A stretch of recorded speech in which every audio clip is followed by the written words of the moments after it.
ఎన్టీఆర్ జయంతి సందర్భంగా సామాజికవేత్త దోసర్లపూడి రమణరాజు శ్రద్ధాంజలి ఘటించారు.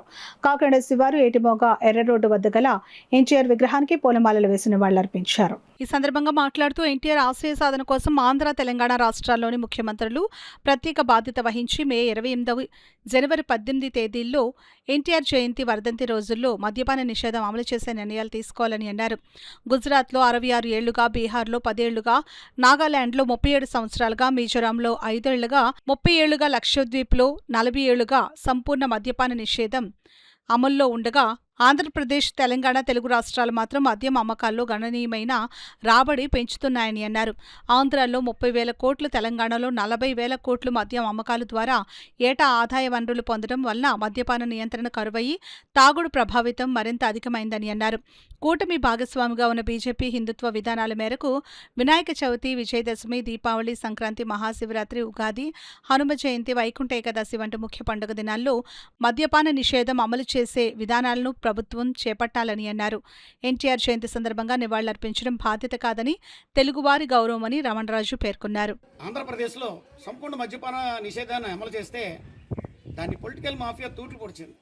సరే, దాని కారణాలు ఏమైనప్పటికీ కూడా ఆయన ఆదర్శంగా తీసుకుని ఆయన జయంతి రోజున, ఆయన మరణించినటువంటి రోజున మద్యపాన నిషేధాన్ని అమలు చేసే చర్యలు తీసుకోవాలని ఈ ముఖ్యమంత్రి గారిని, తెలంగాణ ముఖ్యమంత్రి గారిని కూడా కోరుతా ఉన్నాం. ఎందుకంటే వారు కూడా ఈ పార్టీలో అనేక ఏళ్ళుగా చేసినట్టు అనుభవంతో ఈరోజు ముఖ్యమంత్రిగా పరిపాలన చేస్తూ ఉన్నారు.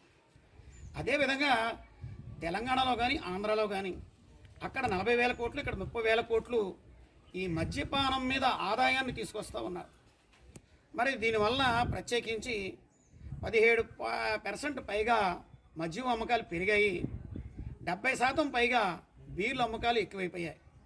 తద్వారాగా మద్యపానం అనేటువంటిది ఎక్కువైపోయినటువంటి వాతావరణం ఉంది. కాబట్టి ఈ మద్య విమోచనం గురించి కూడా తగు చర్యలు తీసుకోవాల్సినటువంటి అవసరం ఎంతైనా ఉంది.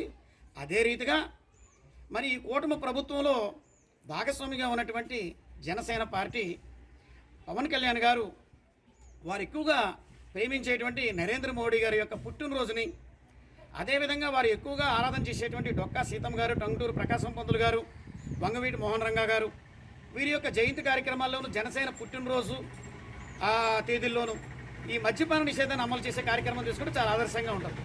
అట్లాగే కూటమిలో భాగస్వామ్యం అయినటువంటి భారతీయ జనతా పార్టీ ప్రత్యేకించి వినాయక చవితి, దీపావళి, విజయదశమి, అదేవిధంగా మహాశివరాత్రి, ఉగాది, వైకుంఠ ఏకాదశి ఇటువంటి ముఖ్యమైనటువంటి పండుగ రోజుల్లో మద్యపాన నిషేధాన్ని అమలు చేసేటువంటి చర్యలు తీసుకుంటే రాష్ట్రం పరిస్థితి బాగుండేటువంటి అవకాశం ఉంటుంది. తద్వారాగా చర్యలు తీసుకోవాలని చెప్పి ఎన్టీఆర్ జయంతి సందర్భంగా ఏటిమొగలో ఎన్టీ రామారావు గారి విగ్రహానికి శ్రద్ధాంజలి ఘటించి ప్రభుత్వాన్ని ప్రజల యొక్క అభిప్రాయం ద్వారాగా కోరుతున్నాను.